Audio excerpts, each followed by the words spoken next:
Bismillahirrahmanirrahim. Assalamualaikum warahmatullahi wabarakatuh.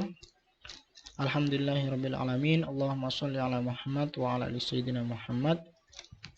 Hello everyone, how are you doing today? Hopefully we all are in fit and fine so that we are ready to study and learn. This is my really first online class for semantics, and then here I'm using the book of Charles Kretler entitled Introducing English Semantics.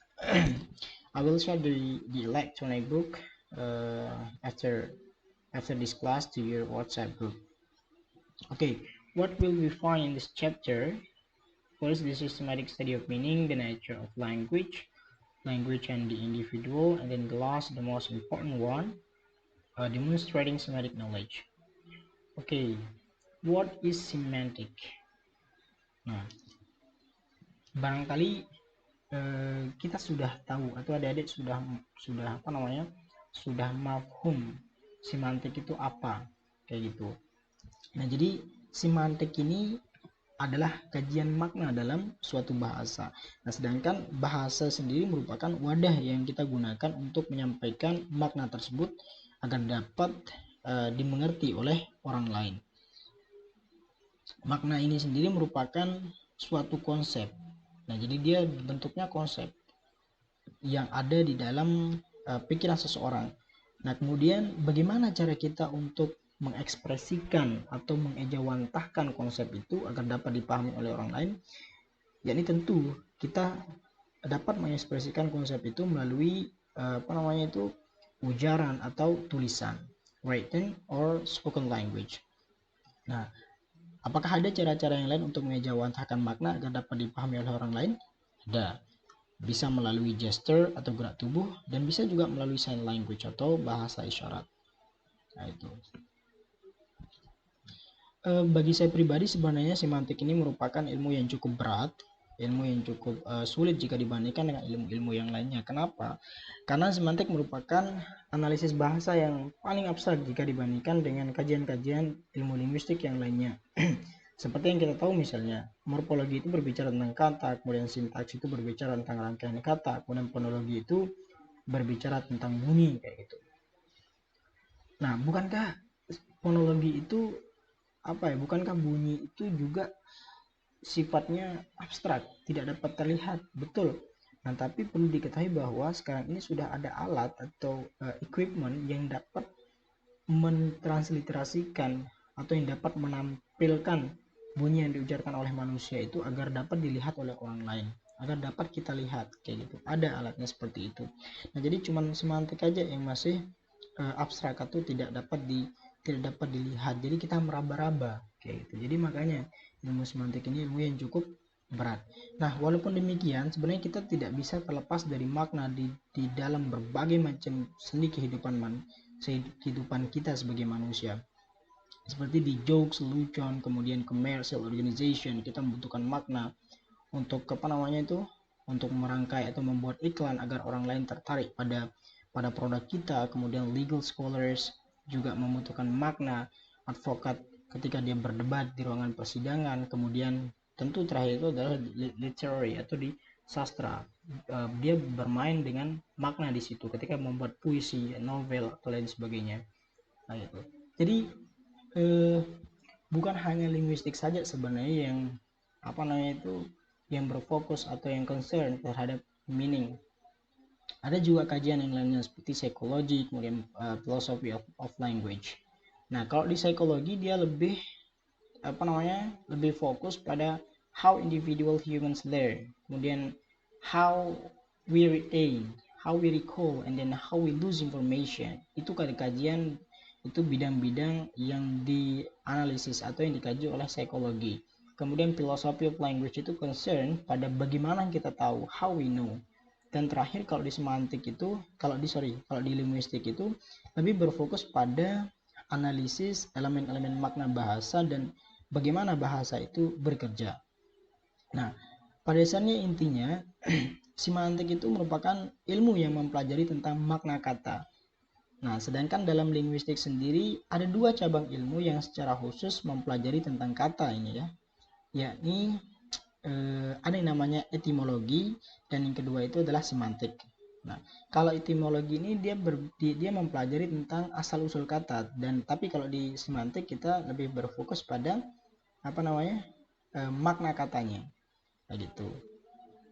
Nah, adapun topik yang kita bahas di buku ini lebih dikhususkan pada ekspresi makna di dalam satu bahasa, yakni di dalam bahasa Inggris. Adapun nanti kalau ada bahasa-bahasa yang lain kita gunakan di sini, berarti itu hanya dijadikan sebagai ilustrasi saja, kayak gitu. Jadi kita tidak berfokus pada bahasa yang itu, hanya dijadikan sebagai contoh saja, kayak gitu.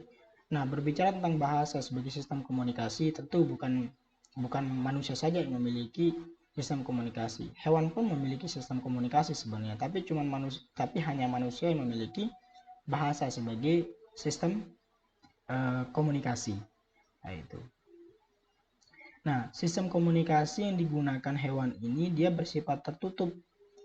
Nah, jadi dia tidak terbuka seperti bahasa manusia. Tertutup dalam artian dia sifatnya terbatas, hanya pada beberapa stimulus, hanya terbatas pada beberapa stimulus saja. Nah, gitu. Dan fungsi komunikasi hewan ini juga dia tidak banyak gitu, hanya pada interaksi agnostik, kemudian perkawinan, kepemilikan wilayah, kemudian hal-hal yang berkaitan dengan makanan dan peringatan bahaya. Nah, tidak seperti bahasa manusia kayak gitu. Makanya di sini perbedaan antara sistem komunikasi hewan dan bahasa manusia itu ada dua. Yang pertama itu di stimulus free. Kalau bahasa manusia itu dia stimulus free. Yang kedua dia kreatif. Stimulus free artinya dia di sini adalah bebas dari stimulus. Dia tidak terbatas dengan stimulus saja kayak gitu. Karena sifatnya yang stimulus free atau tidak terbatas inilah yang membuat bahasa manusia itu kreatif atau mampu mentransmisikan pesan dengan cara-cara yang lebih berkembang, dengan cara-cara yang baru. Nah, sedangkan sistem komunikasi hewan ini tidak, dia hanya dia bersifat tertutup pada sesama hewannya dan sangat terbatas tentunya.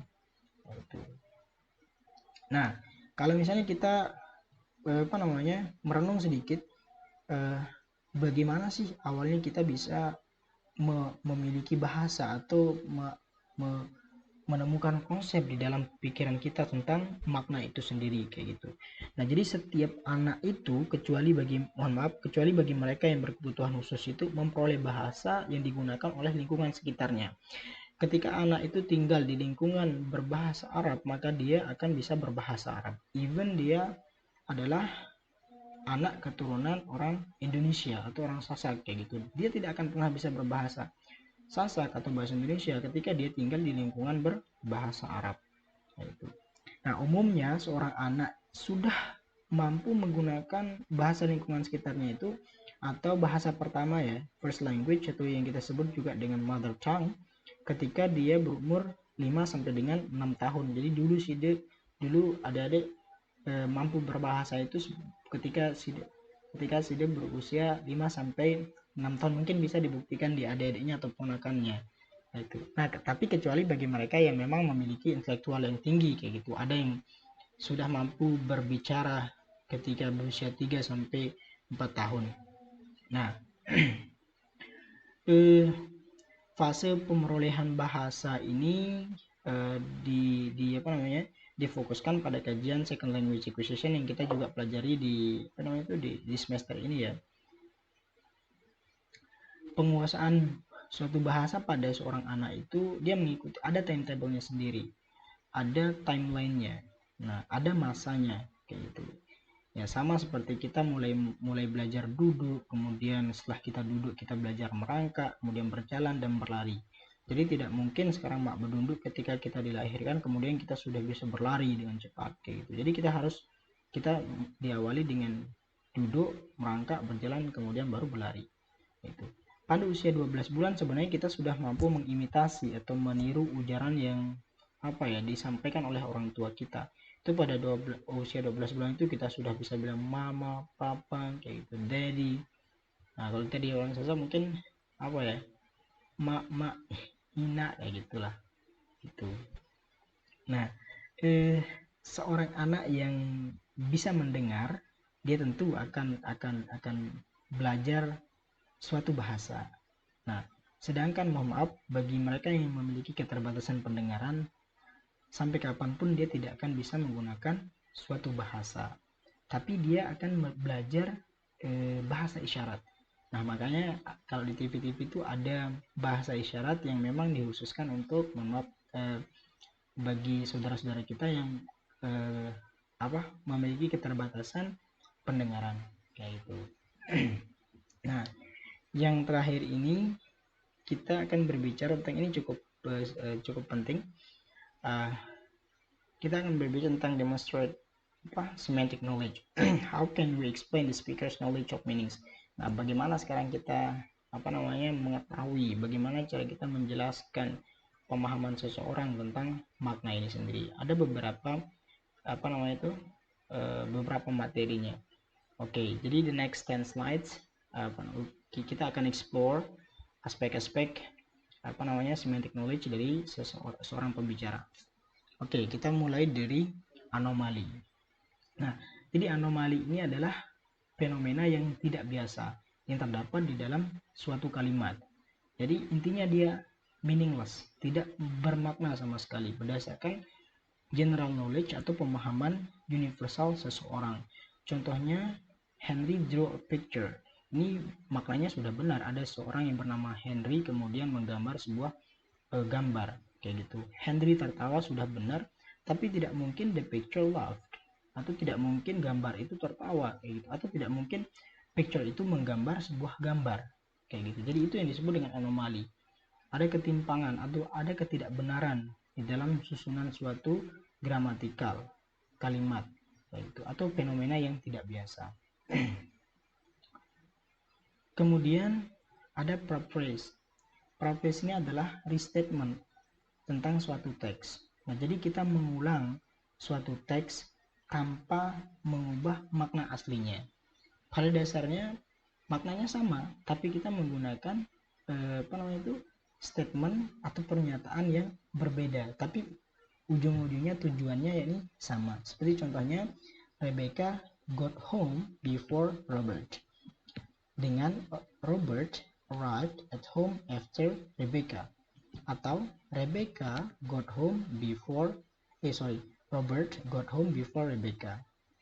Nah, sama dengan Rebecca got home later than Robert. Jadi ini maknanya sama, tapi dikiaskan dengan bahasa sendiri kayak gitu, atau bahasa yang berbeda. Nah, itu paraphrase. Nah, kemudian sinonimi. Sinonimi ini sederhananya adalah persamaan kata. Ingat ya, persamaan kata. Nah, kalau di dalam bahasa Indonesia itu persamaan kata. Seperti contohnya, where did you purchase these tools? Kata purchase di sini memiliki persamaan makna dengan kata buy. Kemudian kata enormous memiliki persamaan dengan kata huge, persamaan makna dengan kata huge. Jadi itu sinonim persamaan kata. Nah, kemudian contradictory. Contradictory di sini adalah rangkaian kalimat atau ujaran yang kontras atau opposite dari statement sebelumnya. Seperti contoh di sini adalah some people and vehicles are on a crowded street. Nah, ini berkontradiksi dengan kalimat di bawahnya, dimana kalau kalimat pertama ini ada sekumpulan orang dan kendaraan yang berada di sebuah jalanan yang sangat riuh atau jalanan yang macet, sedangkan di kalimat kedua ini adalah orang-orang dan kendaraan itu berada di jalanan yang sepi kayak gitu. Jadi itu kontradiksi. Pernyataan pertama dan pernyataan kedua itu berkontradiksi atau bertolak belakang kayak gitu. Nah, selanjutnya adalah antonimi. Kalau tadi ada sinonimi persamaan kata, kemudian ada antonim, yakni lawan kata kalau dalam bahasa Indonesia, atau antonim. Nah, ingat pada lawan katanya ya. Nah, jadi contoh di sini adalah Betty cut a thick slice of cake. Jadi kata thick ini berlawanan dengan kata thin, tebal dan tipis. Kemudian ada kata departs dengan kata arrives. Itu lawan kata departs adalah arrives. Ya. Jadi antonym adalah lawan katanya, itu perbedaannya gitu. Oke. Selanjutnya adalah ada semantic features. Nah, semantic features ini adalah komponen dari konsep yang terkait dengan unsur leksikal sebenarnya. Seperti misalnya fitur semantik dari kata aktris merujuk pada kata pemain dan kata perempuan, kayak gitu. Atau misalnya kata manusia bisa merujuk pada kata laki-laki, perempuan, ayah, ibu, dan lain sebagainya. Atau misalnya kata istri, nah merujuk pada beberapa kata yang lainnya. Seperti istri itu kan pasti female kan. Nah perempuan bisa juga misalnya manusia, yaitu jadi tidak mungkin kalau istri ini adalah hewan kan. Nah jadi gitu, itu adalah semantic features. Nah satu kata yang berkaitan atau bertautan dengan makna kata yang lainnya. Nah kemudian ada ambiguity. Ambiguity ini kalau dalam bahasa Indonesia kita sebut dengan ketaksaan atau ambiguitas, merupakan kata, frase atau kalimat yang mempunyai makna ganda, atau bisa saja ujaran yang yang bisa membuat kita itu memiliki dua persepsi yang berbeda. Seperti contoh di sini ya, Andrew doesn't care for his pet. Nah, doesn't care di sini kemudian akan membentuk dua persepsi yang berbeda. Apa maksudnya? Apakah nanti dia tidak suka terhadap hewan peliharaannya, ataukah dia tidak mengurus hewan peliharaannya, kayak gitu. Jadi doesn't care di sini menghasilkan ketaksaan atau ambiguitas, makna ganda, kayak gitu. Nah kemudian di contoh yang kedua, Andrew took the sick pet to a small animal hospital. Nah kata ujaran a small animal hospital ini juga taksa, dia ambigu, kayak gitu. Apa maksudnya? Apakah rumah sakit kecil untuk binatang, ataukah rumah sakit untuk binatang yang berukuran kecil, kayak gitu. Jadi dia ambigu atau taksa di sini, ganda maknanya, sehingga menghasilkan persepsi yang berbeda, kayak gitu. Nah selanjutnya adjacent pair.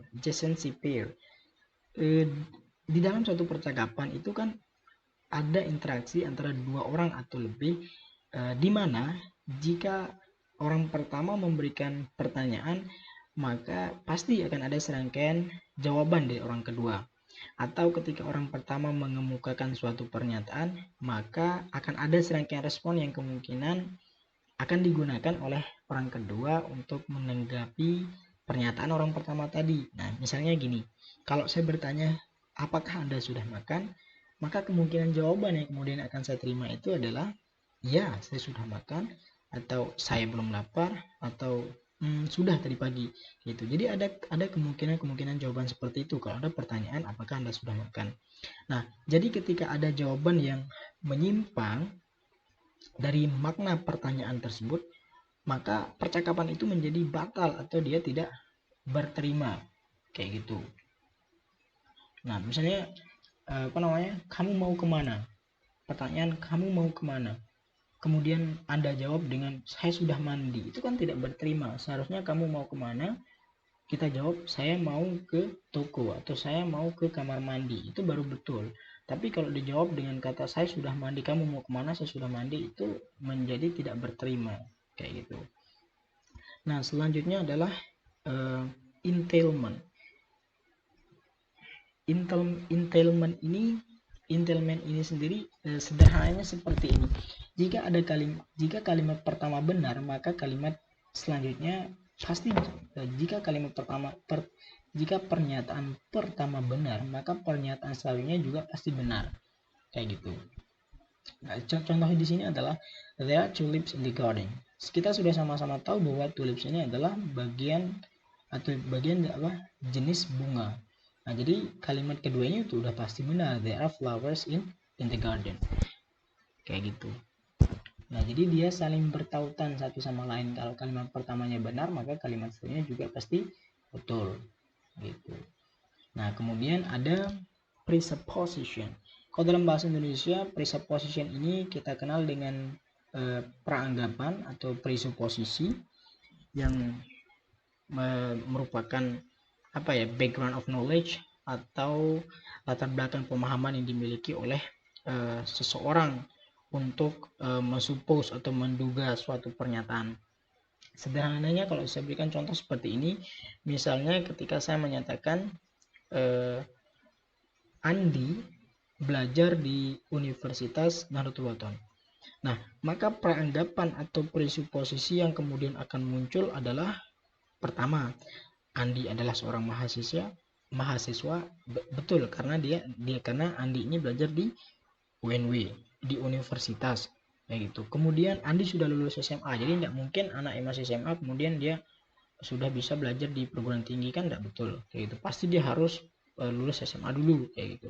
Atau Andi belajar di perguruan tinggi dan sebagainya, betul karena universitas. Nah gitu. Jadi gitu, presuposisinya adalah peranggapan yang kita miliki, peranggapan yang sebelumnya sudah dimiliki oleh seseorang ketika dia mendengar atau memahami suatu pernyataan ya gitu. Nah oke. Jadi itu yang terakhir tadi ya, tentang presuposisi ini sendiri. Oke adik-adik, setelah ini ada quiz untuk mereview chapter 1 ini. Nah ini dalam bentuk Google Form. Nah, nanti mungkin kalau ini tidak bisa tidak bisa diklik di sini, nanti saya akan share lewat WhatsApp grupnya masing-masing. Oke, mungkin hanya itu saja dari saya. Terima kasih. Jika ada pertanyaan, mungkin nanti bisa kita bahas di dalam kelas, atau kalian bisa menghubungi saya lewat ini, my Instagram account kayak gitu. Mungkin hanya itu saja. Terima kasih, mohon maaf jika ada kekurangan dan keterbatasan. Kita belajar bersama-sama lagi kayak gitu. Sekian dari saya, wabillahi taufiq wal hidayah. Wassalamualaikum warahmatullahi wabarakatuh.